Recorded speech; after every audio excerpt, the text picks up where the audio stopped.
Hello বন্ধুরা, তো আজকে একটা নতুন রেসিপি তোমাদের সঙ্গে শেয়ার করতে চলে এলাম, যাতে তোমরাও এটা বাড়িতে ট্রাই করো আর খুব মজা করে খেতে পারো। আমি নিয়মিত ভিডিও আপলোড দিতে পারছি না, তোমরা যদি একটু আমাকে সাপোর্ট করো তাহলে আমি ইন্সপায়ার হব আর নিয়মিত ভিডিও আপলোড করব।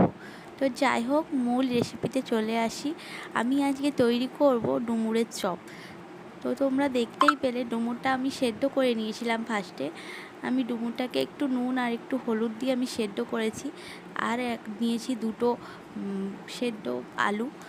সেইগুলোকে খুব ভালো করে আমি ম্যাশ করে নিয়েছি। তোমরা এটা ম্যাশার সাহায্যে করতে পারো, আমি এটা গ্লাসে করে নিয়েছি। ভালো করে ম্যাশ করে আমি কড়াইয়ের মধ্যে জিরে 1 টেবিল চামচ আর ধনে আর দুটো শুকনো লঙ্কাকে ভালো করে ফ্রাই করে নিয়েছি, আর সেগুলোকে বেলনে করে আমি একটু গুঁড়ো করে নিচ্ছি।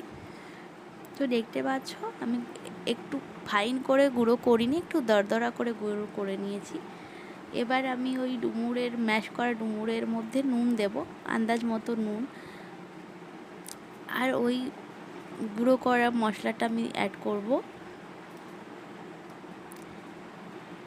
এবার আমি গোটা কাজু ভেঙে নিয়েছি প্রায় 10টা মতো। তারপর এটা আমি ভালো করে মিক্স করছি। মিক্স করে আমি এক সাইডে রেখে দেব। রেখে দেওয়ার পর 5 মিনিট পর এটা আমি করছি, তোমার এটিকে আমি কাট আউট করে দেখেছি বলে বুঝতে পারোনি। আর আমি এটা ভালো করে চপের আকারে গড়ে নিচ্ছি 5 মিনিট পর।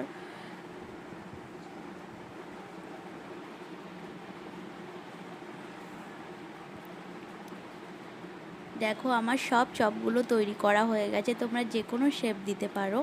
এখানে আমি দুটো ডিম নিচ্ছি। ফার্স্টে একটা ডিম আমি নিয়ে ভেঙে নিচ্ছি।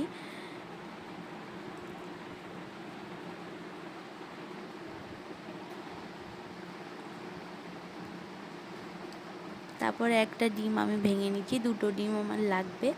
তোমরা এখানে 3টে ডিমও ইউজ করতে পারো। এবার আমি নিয়েছি বিস্কুট গুঁড়ো। গ্যাসটা জ্বালিয়ে নিয়েছি, জ্বালিয়ে কড়াইটা বসিয়ে দিলাম। একটুখানি গরম হয়ে গেলে ওর মধ্যে আমি তেল দিয়ে দিচ্ছি, আর নিয়েছি কর্নফ্লাওয়ার। প্রথমে আমি ডিপ করছি কর্নফ্লাওয়ারে চপটাকে, তারপরে আমি ডিমের মধ্যে ডুবিয়ে নিচ্ছি, তারপরে বিস্কুট গুঁড়োতে। তোমরা নিশ্চয়ই প্রসেসটা দেখতে পাচ্ছ ভিডিওতে, তো এইভাবেই করো।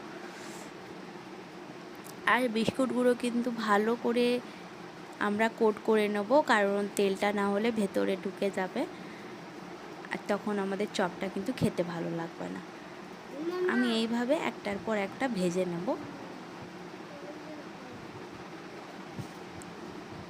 দেখতে পাচ্ছ, আর একটু লাল লাল করে ভাজবে, আর নাড়াচাড়া করতে থাকবে, কারণ যদি কালো পুড়ে যায় ওটা কিন্তু খেতে ভালো লাগবে না।